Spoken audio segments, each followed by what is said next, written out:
Sergei and Yulia Skripal, the father and daughter, are shown here in a recent photo in what's believed to be the Zizi's restaurant in Salisbury, now being investigated by police.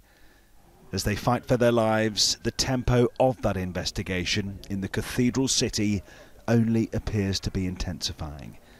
And today, in the strong winds, the tarpaulin covering the bench where they were found unconscious on Sunday was briefly lifted. At Mr. Skripal's nearby home, there was an increased police and forensics presence. And in the Commons, the Home Secretary spoke in the strongest terms about what she called an outrageous crime. The use of a nerve agent on UK soil is a brazen and reckless act. This was attempted murder in the most cruel and public way. People are right to want to know who to hold to account.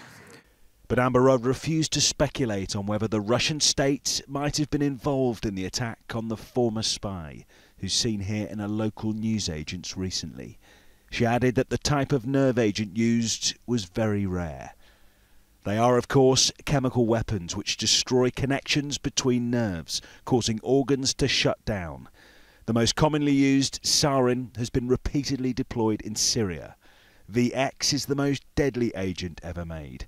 Last year, Kim Jong-un's half-brother died in just 15 minutes when he was exposed to a nerve agent at Kuala Lumpur airport. One of the world's foremost chemical weapons experts told me how unusual this is on British soil.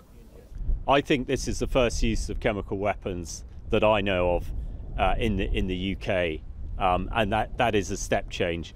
What we must do, and I'm sure what the security services, the counter-terror police and the police are doing, is to make sure that they're now looking out for these things. We have suspected that terror groups might do it, but we never expected a sort of state-on-state assassination like this. Late this afternoon, part of a nearby cemetery where Mr. Skripal's wife is buried was cordoned off. Mrs. Skripal died of cancer in 2012, aged 59. Their son, who was 43, died in St. Petersburg last July and is commemorated with a plaque.